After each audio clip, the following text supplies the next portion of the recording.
Selamat pagi, dokter dan juga teman-teman semua. Perkenalkan, nama saya Putri Rahwaisi Putri dengan 3 digit terakhir 215 yang saat ini dipercaya selaku moderator dalam student project hari ini. Kami dari SGD A9 mengangkat student project dengan judul Etika Penelitian dalam Pengembangan Vaksin dan Terapi Terkait Penanganan COVID-19. Berikut adalah anggota SGD kami yang dapat terlihat dalam layar. Baik, sebelum perkenalkan, nama saya Muhammad Aziz Ilham dengan NIM lahir 220. Di sini saya akan menjelaskan mengenai latar belakang. Dalam menghadapi pandemi COVID-19, pengembangan vaksin dan terapi menjadi sangat penting. Namun dalam upaya mempercepat penelitian ini, etika penelitian harus dijaga dengan baik. Hal ini meliputi prinsip pengujian pada manusia dengan persetujuan informasi yang jelas dan perlindungan terhadap privasi data, distribusi yang adil dan merata agar tidak ada diskriminasi, serta pertimbangan khusus terhadap kelompok rentan seperti anak-anak, ibu hamil, dan lansia. Tanggung jawab peneliti, pemerintah, dan masyarakat juga penting dalam memastikan penelitian yang dilakukan dengan integritas dan menghormati nilai-nilai etika. Dengan mempertimbangkan etika penelitian yang kuat, pengembangan vaksin dan terapi COVID-19 dapat dilakukan secara bertanggung jawab dan menghasilkan solusi yang efektif dalam penanganan pandemi ini. Mungkin sekian dari saya, akan dilanjutkan oleh rekan saya. Baik, sebelumnya perkenalkan nama saya Niputu Sintiabella dengan 3 digit yang terakhir 218. Adapun rumusan masalah dalam penulisan kajian pustaka ini yakni bagaimana etika penelitian dalam pengembangan vaksin dan terapi terkait COVID-19. Adapun tujuan penulisan kajian pustaka ini yakni untuk mengetahui etika penelitian dalam pengembangan vaksin dan terapi terkait COVID-19. Selanjutnya, ada beberapa manfaat penulisan dari kajian pustaka ini, yakni yang pertama, manfaat yang akan diberikan bagi universitas. Kajian ini diharapkan dapat menjadi salah satu bahan ajar yang bersumber dari universitas dan mampu bersaing dengan universitas lain dalam bidang penelitian mahasiswa. Yang kedua, manfaat yang akan diberikan bagi mahasiswa. Kajian ini diharapkan dapat membantu mahasiswa dalam mengoptimalkan pemahaman materi mengenai etika penelitian dalam pengembangan vaksin dan terapi terkait penanganan COVID-19 dengan lebih spesifik. Yang ketiga, manfaat yang akan diberikan bagi masyarakat. Kajian ini diharapkan dapat menambah wawasan dan pemahaman masyarakat tentang etika penelitian dalam pengembangan vaksin dan terapi terkait penanganan COVID-19 secara efektif. Dan yang keempat, manfaat yang akan diberikan bagi pemerintah. Kajian ini diharapkan dapat menjadi salah satu solusi maupun referensi untuk meningkatkan kualitas kesehatan di Indonesia, khususnya bagi generasi penerus bangsa. Selanjutnya, ada batasan kajian. Adapun tujuan dari batasan kajian ini adalah untuk membatasi pembahasan topik tentang etika penelitian dalam pengembangan vaksin dan terapi terkait penanganan COVID-19 agar nantinya kajian ini dapat lebih spesifik dan terarah sehingga mudah dipahami oleh pembaca. Dalam topik ini, penulis membatasi kajian pada pembahasan mengenai prinsip etika penelitian, kode etik penelitian, aspek utama penelitian, serta pengembangan vaksin dan terapi COVID-19. Melalui konsep ini, penulis akan menggabungkan keseluruhan konsep dari berbagai referensi yang akan membentuk dasar penulisan dalam bahan kajian penulis. Baik, sebelumnya perkenalkan nama saya Niputu Syaframentarifi dengan 3 digit IMAKI 214. Di sini saya akan menjelaskan mengenai prinsip etika penelitian. Jadi menurut Kemenkes 2017, setelah dikeluarkannya The Bellman Report, terdapat 3 prinsip dalam etika penelitian. Yang pertama adalah respect for person, di mana inti dari prinsip ini adalah menghormati hak otonomi manusia dalam memilih pilihan dan mempertanggungjawabkannya, serta memberi perlindungan kepada manusia yang otonominya terganggu, seperti orang yang berketergantungan atau subjek rentan agar terhindar dari kerugian. Selanjutnya ada prinsip beneficence dan non-maleficence. Adapun syarat untuk prinsip beneficence yaitu risiko penelitian harus wajar dengan manfaatnya, kemudian desain penelitian juga harus sesuai dengan syarat ilmiah, peneliti harus bisa menjaga kesejahteraan dari subjek penelitian, dan menentang segala tindakan yang merugikan subjek penelitian. Sedangkan untuk prinsip non-maleficence yaitu jika penelitiannya tidak memiliki manfaat, maka sebaiknya jangan merugikan orang lain. Hal ini dimaksudkan agar tidak terjadi tindakan penyalahgunaan selama proses penelitian nanti. Dan prinsip yang terakhir adalah justice, yaitu kewajiban etik untuk memperlakukan setiap orang sebagai pribadi otonom yang sama sesuai moral yang benar dan layak dalam memperoleh haknya. Di mana inti dari prinsip ini adalah kesetaraan dalam hal beban dan manfaat selama menjadi subjek penelitian. Sekian dari saya, terima kasih. Baik, sebelumnya perkenalkan saya Raisa Fatini Maharani dengan 3 digit yang terakhir 217. Kode etik penelitian adalah pedoman untuk mengarahkan perilaku peneliti dalam melaksanakan penelitian. Pengetahuan tentang obat dan cara pengobatan yang semakin berkembang merupakan akibat dari metode ilmiah dan desain percobaan yang canggih. Oleh karena itu, kode etik penelitian dalam kedokteran pun ikut berkembang. Kesadaran ini juga dipicu oleh kasus penelitian yang melanggar etika seperti kejahatan medis yang dilakukan oleh Dr. Nazi, yang mana ini menghasilkan kode Nuremberg, serta adanya deklarasi Helsinki. Di Indonesia, terdapat KEPK yang mengeluarkan panduan dan regulasi guna mengatur etika penelitian kesehatan. Dalam sebuah rangkaian proses penelitian, terdapat clearance etik dan kriteria standar etik yang terbagi menjadi 3 fase, yaitu fase sebelum, sesaat, dan setelah pelaksanaan penelitian dengan kriterianya masing-masing. Sekian dari saya, akan dilanjutkan oleh rekan saya. Selanjutnya, aspek utama etika penelitian. Menurut Singleton ada 3. Yang pertama, peneliti. Termasuk di dalamnya misconduct, di mana dalam menjalankan proses penelitian, seorang peneliti tidak boleh melakukan penipuan. Selanjutnya, research fraud, di mana seorang peneliti tidak boleh melakukan pemalsuan data, dan ada plagiarism, dikatakan sebagai plagiarism saat seorang peneliti memalsukan data hasil penelitian. Yang kedua, ada subjek peneliti, yang di dalamnya ada perlindungan partisipan, di mana dalam melakukan penelitian etika penelitian mengatur agar tidak merugikan partisipan. Selanjutnya ada informed consent, yaitu kesediaan yang disadari oleh subjek penelitian untuk diteliti. Dan yang ketiga ada komunitas. Komunitas ini mencakup lingkungan sekitar peneliti, baik pemberi sponsor maupun hubungan dengan instansi terkait, baik itu swasta maupun pemerintah. Selanjutnya, menurut Milton, terdapat 4 aspek utama etika penelitian. Yang pertama, respect for human dignity, yang artinya menghormati harkat dan 5 martabat manusia. Yang kedua, respect for privacy and confidentiality, yang artinya menghormati privasi dan kerahasiaan subjek penelitian. Yang ketiga, respect for justice and inclusiveness, yang artinya keadilan dan inklusivitas. Dan yang keempat, balancing harms and benefits, yang artinya memperhitungkan manfaat dan kerugian yang ditimbulkan.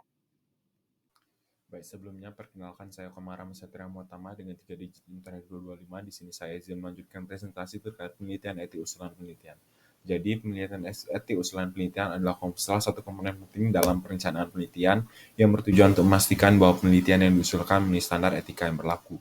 Adapun beberapa aspek yang perlu dipertimbangkan meliputi: yang pertama, pertimbangan hak dan kesejahteraan subjek penelitian.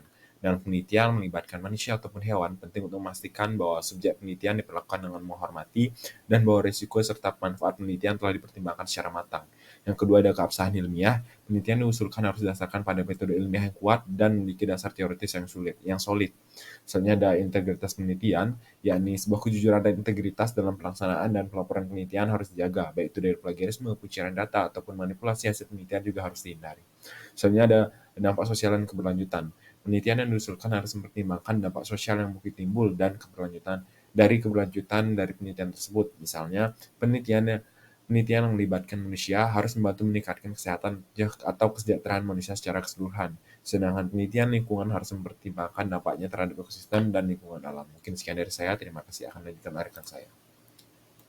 Coronavirus merupakan penyebab penyakit pada manusia serta hewan. Virus ini menyebabkan infeksi pernafasan mulai dari flu biasa hingga penyakit yang lebih parah seperti Middle East Respiratory Syndrome atau Severe Acute Respiratory Syndrome. Diketahui penularan virus ini dari satu individu ke individu lainnya adalah dengan adanya droplets yang dikeluarkan oleh penderita. Periode inkubasi untuk COVID-19 adalah antara 3 hingga 14 hari yang ditandai dengan adanya kadar leukosit dan juga limfosit yang masih normal atau sedikit menurun. Pada rentang waktu tersebut, pasien belum merasakan gejala. Selanjutnya, virus akan mulai menyebar melalui aliran darah, terutama menuju organ yang mengekspresikan ACE2.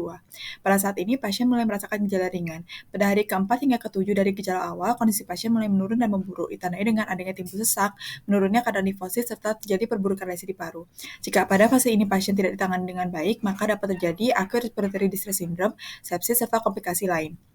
Adapun berbagai intervensi dilakukan untuk mengendalikan persebaran COVID-19, seperti mencuci tangan memakai sabun atau hand sanitizer, tidak menyentuh area wajah, serta menggunakan masker. Selain itu, penting untuk mempelajari etika batuk dan bersin yang benar dengan batuk pada siku yang ditekuk atau dengan tisu yang kemudian bekasnya dibuang tempat sampah, dan mencuci tangan sehingga penyebaran virus tidak meluas.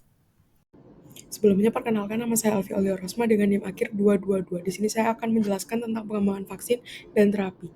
Vaksin adalah cara yang paling efektif dan ekonomis untuk mencegah penyakit menular. Pengembangan efektif terhadap infeksi SARS-CoV-2 sangat diperlukan. Sejauh ini lebih dari 40 perusahaan farmasi dan lembaga akademis di seluruh dunia telah meluncurkan program pengembangan vaksin mereka untuk melawan SARS-CoV-2 atau yang sering dikenal dengan COVID-19.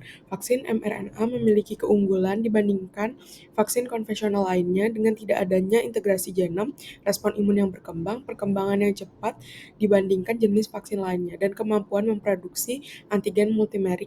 Namun sejauh ini belum ada vaksin mRNA yang masuk ke pasaran sehingga mungkin diperlukan lebih banyak waktu dalam penetapan standar kualitas dan evaluasi keamanan vaksin. Sekian dari saya, mungkin akan dilanjutkan oleh rekan saya. Terima kasih. Saya Lia Eka Agwina dengan 3 digit NIM terakhir 216.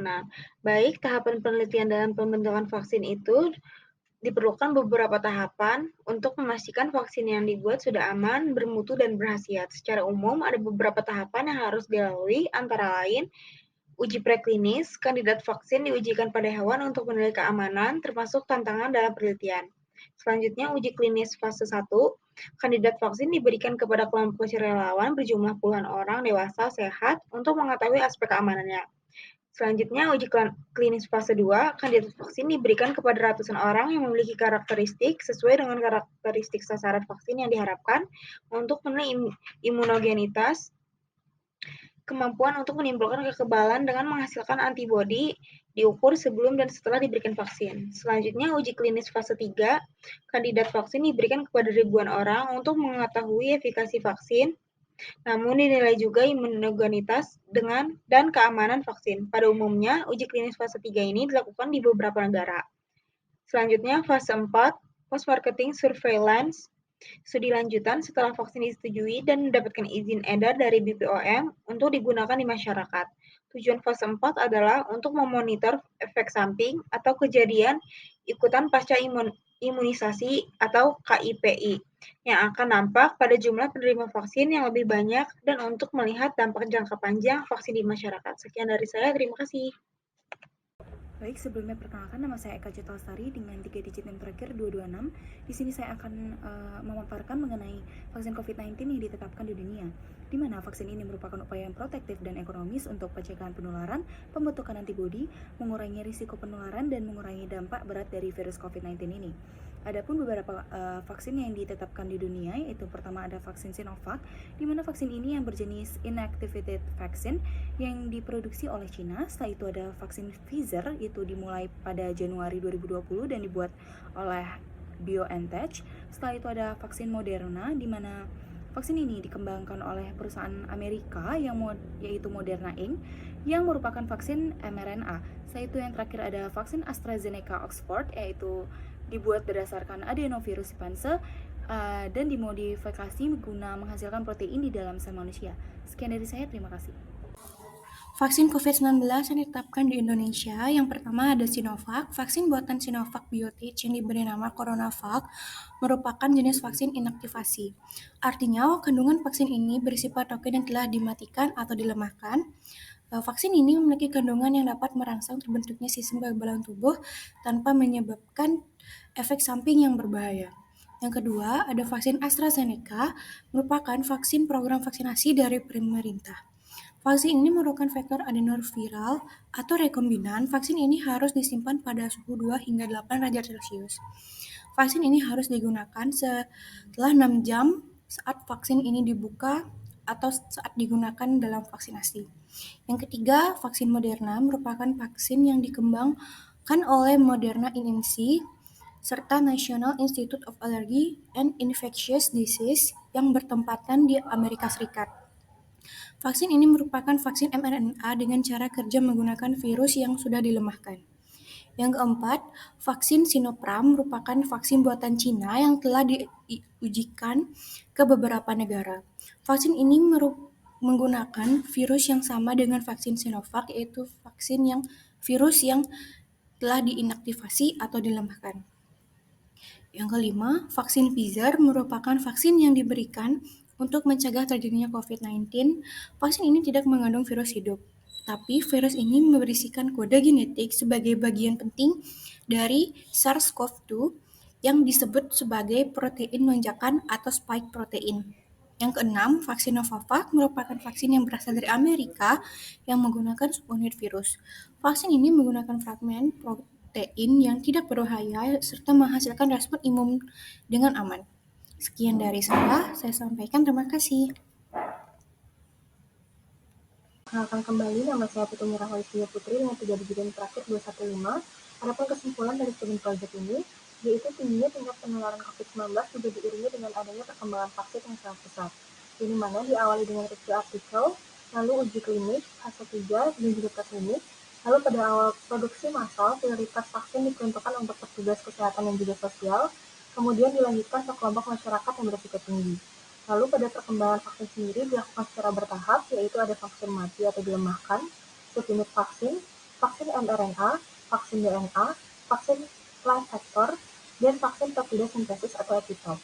Dari mana terdapat berbagai vaksin yang sudah beredar di dunia ataupun di Indonesia, diantaranya adalah Sinovac, Pfizer, dan untuk lebih lengkapnya dapat dilihat dalam slide.